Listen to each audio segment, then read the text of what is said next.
Olá pessoal, bem-vindos a mais um giro semanal sobre o mercado financeiro. E o Brasil se tornou a bola da vez para o capital estrangeiro. Essa semana, a entrada de investidores externos que já vinham acontecendo desde o início do ano se intensificou bastante e diversos fatores têm contribuído para isso. O primeiro deles foi a fala do presidente do nosso Banco Central, Roberto Campos Neto, que, em linha com aquilo que veio na ata do Copom, de que o Brasil se aproxima de uma estabilidade na sua taxa de juros. Eles já contrataram mais uma alta de 1 ponto percentual para a próxima reunião, que acontece no início de maio. E a partir daí, a tendência é que a taxa de juros aqui no Brasil se mantenha estável.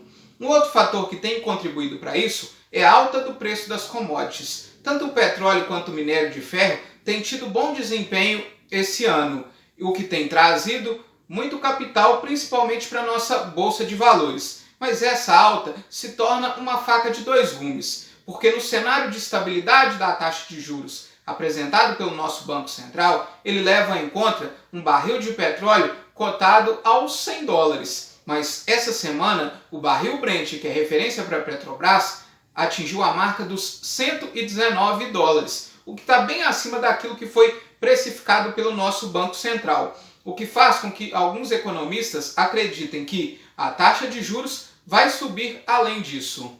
Outro fator que tem contribuído são as constantes sanções impostas à Rússia, principalmente pelos Estados Unidos e União Europeia, por causa da invasão da Ucrânia.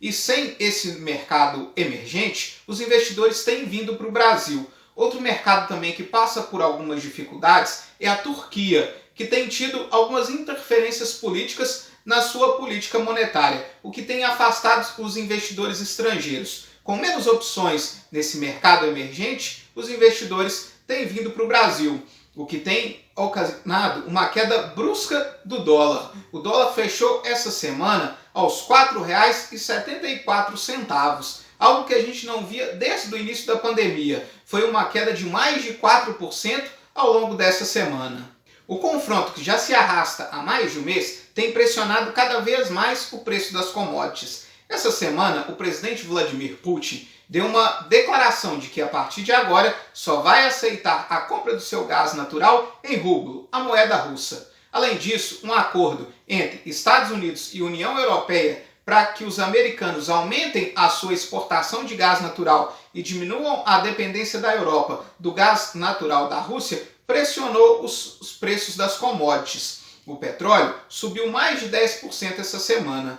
Já o minério de ferro fechou basicamente estável, uma leve alta de 0,46% e a tonelada cotado aos 119 dólares.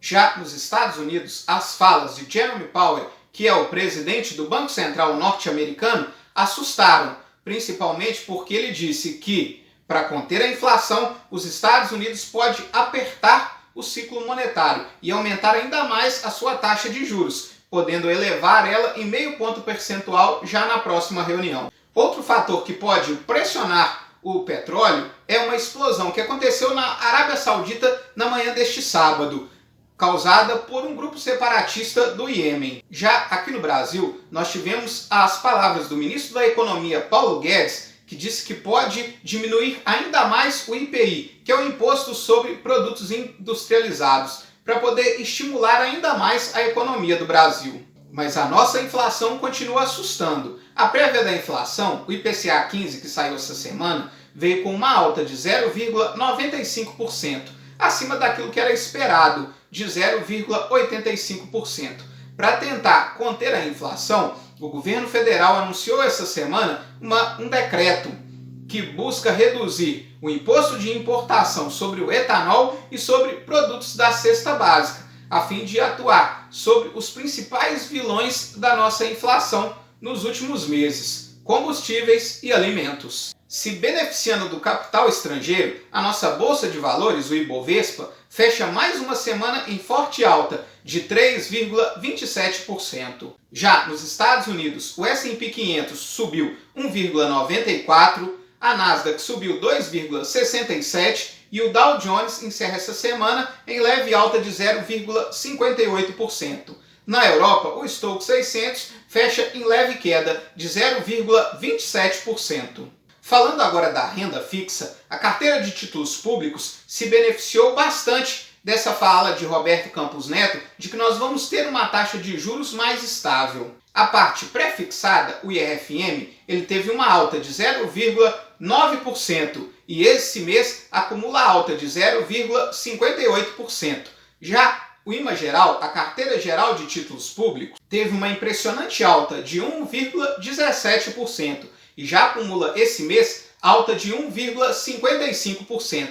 Enquanto isso, os juros futuros, o DI para janeiro de 23, teve uma leve acomodação com uma leve queda de 0,09% e encerra essa semana cotado aos 12,78%. Já para a semana que vem, a gente fica de olho nas taxas de desemprego. Nos Estados Unidos, a gente tem a divulgação do payroll, o índice de emprego do trabalhador urbano. Aqui no Brasil, a gente tem a divulgação pelo IBGE do CAGED. E lá na Europa também temos a divulgação da taxa de desemprego e da inflação ao consumidor.